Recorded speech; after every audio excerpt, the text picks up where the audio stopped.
Hello everyone! Recently I watched Mumbo Jumbo's amazing YouTube video in which he decided to create a fully functional Rubik's Cube inside of Minecraft using the Create mod.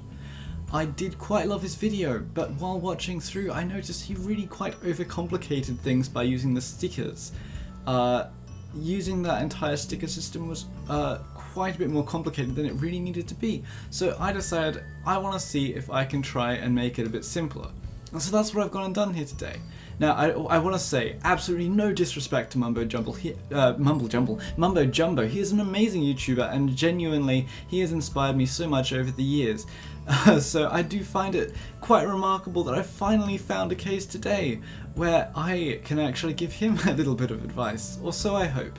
And anyways, I hope you guys enjoy this. First off, we start off with a layer that has all of the internal important bits. This is very similar to what Mumbo Jumbo had.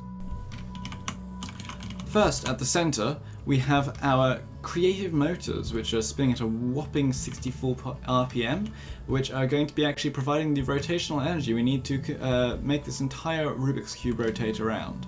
Second up, we have some gear shifts, which will change the direction that the face of the Rubik's Cube rotates in. The third block out is a sequenced gear shift, which has instructions to turn precisely by 90 degrees, which is going to allow us to turn each face exactly 90 degrees whenever we activate it. On each of these blocks you can see we have a redstone link here and two redstone links here with the same frequency. This is so that when we activate this one, it'll rotate clockwise or anti-clockwise, and when we activate both of these simultaneously, it'll also turn on the gear shift at the same time it turns on the sequenced gear shift to ensure that it can rotate in both directions easily. And that setup is made for each of the faces. At the end over here we have the mechanical bearing, which will actually be rotating the face. This is going to be the center face of each of the faces. That makes a lot of sense. And attached to that we have a radial chassis. The wonderful power of the radial chassis is it can connect to blocks all around it. So if I was to grab a wrench at the moment, you can see that in this case it is connected to all of the linear chassis surrounding it. You'll see why this is very important soon. And then we've got some linear chassis surrounding this outer edge. This is just so that we can stick the coloured faces on, which are going to be made out of concrete later on. So, the next layer, this won't entirely make sense yet, but we've got these little black outlines which are important for making sure that everything sticks together. These black blocks, which are made out of concrete, allow the radial chassis to actually interact with the next bit, edges, which you can now see here. And these edges I've had to make in such a way to ensure that they actually link up regardless of which side you grab onto them. So you can see here it's kind of got a bit of a wood join.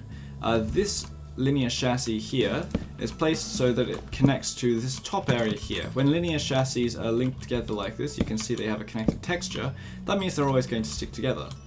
But if I were to just have it so that all of these bits were facing down here, when I actually grab this bit down the bottom and rotate it, you can see, despite the fact that there's glue there, it doesn't take the top part with it.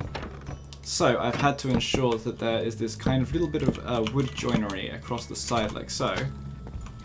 It actually successfully rotates as a single piece, which is going to be very helpful. The next layer up, as you can see, is going to include the corners. Now the corners use a similar mechanism of having to make sure that everything is actually connected together, which is why they look so peculiar. Each of these faces has to make sure it's connected to both of the other two, so that when we grab onto each of these faces using the radial chassis, that means that all the other faces are going to move around as well. That's pretty important.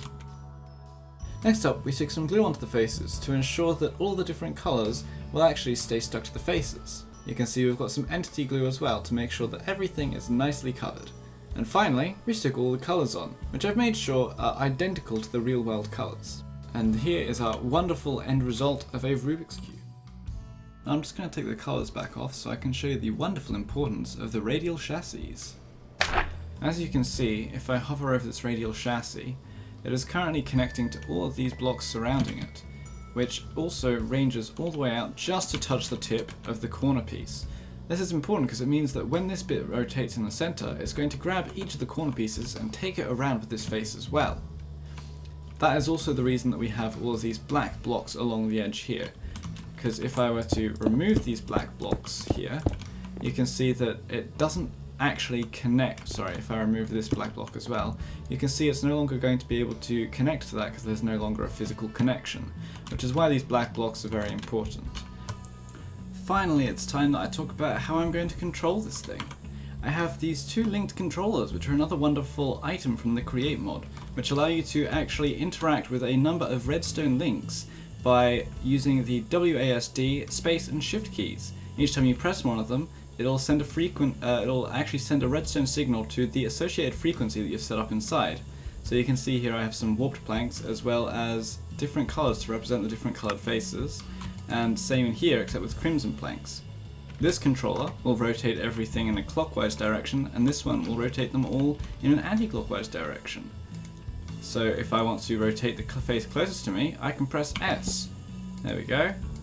And S again, and I can rotate it back this way. Truly astonishing. And you can see if I decide to rotate a side face, it rotates everything around correctly. Back face, top face, bring everything around. And as you can imagine, this makes it a little bit easier to solve than having control stations about the place, because you can just kind of interact with every single thing. It doesn't matter where you are, you just need to have these two controllers in your inventory. And yeah, a fully functional Rubik's Cube. You do have to be aware though, if you spam the buttons like crazy, you can end up with some rather chaotic results. So I haven't safeguarded against that. So if you guys do decide to try this out, then be aware you can rapidly dismantle the cube like so, which is why I have a backup. So that is pretty much an overall explanation of how I have made my version of the Create Rubik's Cube without stickers. Personally, I like my way quite a bit, just because it uses the interesting interaction of how the various radial chassis actually interact with different blocks around them to ensure that only the correct blocks move at the right time. Mumbo Jumbo's version is absolutely fascinating as well, as all the timings that he had to set up to make sure everything worked correctly with the stickers is quite something interesting to actually watch.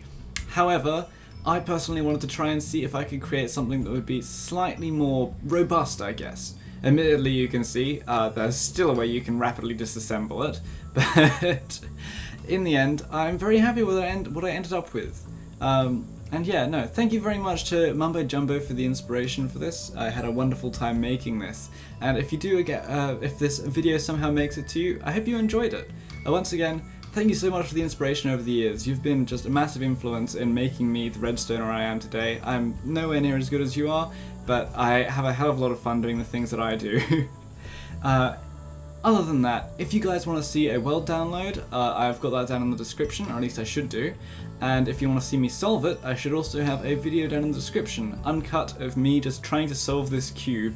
It was certainly a bit of fun and quite a bit of chaos. It took me a little bit of time to get my head around, because I'm not used to solving it in a virtual space, really.